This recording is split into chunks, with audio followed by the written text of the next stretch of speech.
नमस्कार, आप देख रहे हैं टीएनपी न्यूज। मैं हूं आपके साथ निम्मी सिन्हा। नजर डालेंगे देश की खबरों पर। केंद्रीय परिवहन मंत्री नितिन गडकरी ने बड़ा ऐलान किया है। परिवहन मंत्री ने बताया कि जिस तरह कार में आगे बैठे पैसेंजर के सीट बेल्ट नहीं लगाने पर अलार्म बजता है, ऐसे ही सिस्टम अब पिछली सीट पर बैठे पैसेंजर के लिए भी होगा। इसके लिए कार कंपनियों को निर्देश दिया जाएगा। आगे उन्होंने कहा कि पहले से ही पिछली सीट पर सीट बेल्ट पहनना अनिवार्य है, लेकिन लोग इसका पालन नहीं कर रहे हैं। लेकिन अब फाइन लगाया जाएगा। जुर्माना लेना मकसद नहीं है, बल्कि जागरूकता फैलाना है। मंत्री ने कहा कि 2024 तक सड़क हादसों में 50% की कमी लाने का लक्ष्य है। बता दें कि टाटा सन्स के पूर्व चेयरमैन साइरस मिस्त्री का रोड एक्सीडेंट में निधन हो गया था। बताया जा रहा है कि वो मर्सिडीज की पिछली सीट पर बैठे थे और उन्होंने सीट बेल्ट नहीं लगाई थी। गडकरी के इस ऐलान को मिस्त्री के निधन से जोड़कर देखा जा रहा है।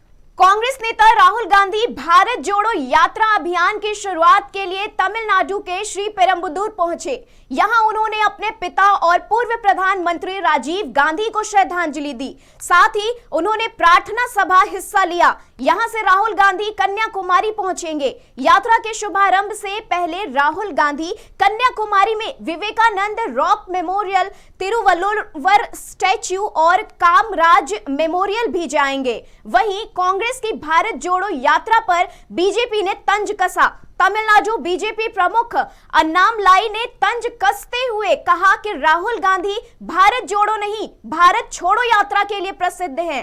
राहुल गांधी जब इस यात्रा के माध्यम से देश में घूमेंगे तो पता चलेगा कि 8 साल में पीएम मोदी ने देश को कैसे बदल दिया और उनकी आंखें खुल जाएंगी। प्रधानमंत्री के दौर में पिछड़ने के बाद भारतीय मूल के ऋषि सुनक के अब मंत्रिमंडल से भी बेदखल होने की चर्चा चरम पर है। बताया जा रहा है कि ट्रस्ट मंत्रिमंडल में अपने वफादारों से भरेंगी। प्रधानमंत्री की दौड़ के लिए 8 सप्ताह की दौड़ में अपने पराजित प्रतिद्वंदी के लिए इसमें कोई जगह होने की संभावना नहीं है। इसके साथ ही यह भी चर्चा है कि काशी कार्टेंग सुनक की जगह वित्त मंत्री बन सकते हैं। इस बीच सुनक ने ट्रस्ट को अपना पूरा समर्थन देने का ऐलान किया है। इसके अलावा इस बात की भी संकेत है कि गृह मंत्री प्रीति पटेल का भी जाना तय है, जिनके स्थान पर भारतीय मूल के ही एक अन्य व्यक्ति सुएला ब्रेवरमैन की नियुक्ति से भरे जाने की संभावना है। आयकर विभाग ने 7 राज्यों में छापेमारी की है। बताया जा रहा है कि राजनीतिक फंडिंग को लेकर ये छापेमारी की गई है।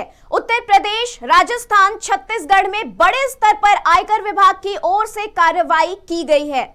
यूपी में समाजवादी क्रांतिकारी पार्टी के राष्ट्रीय अध्यक्ष गोपाल राय के घर पर आयकर विभाग कार्रवाई कर रही है।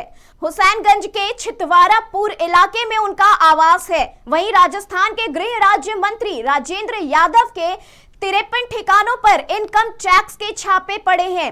राजेंद्र यादव के शिक्षा संबंधी कई बिजनेस हैं। वो मुख्यमंत्री अशोक गहलोत के करीबी मंत्री हैं।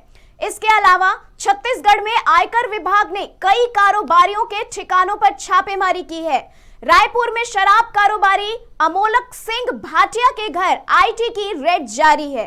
शेखपुरा जिले में अरियरी थाना क्षेत्र में ई रिक्शा अनियंत्रित हो गया। बताया जा रहा है कि एक युवक रिक्शे में सवार होकर अपने घर जा रहा था, तभी ई रिक्शा अनियंत्रित होकर पलट गया, जिसकी वजह से युवक बुरी तरह घायल हो गया। आसपास के लोगों ने युवक को आनन फानन में इलाज के लिए भर्ती कराया। साथ ही उसके परिजनों को घटना की जानकारी दी। फिलहाल खबरों में इतना ही। फिर होगी मुलाकात। दीजिए इजाजत। नमस्कार।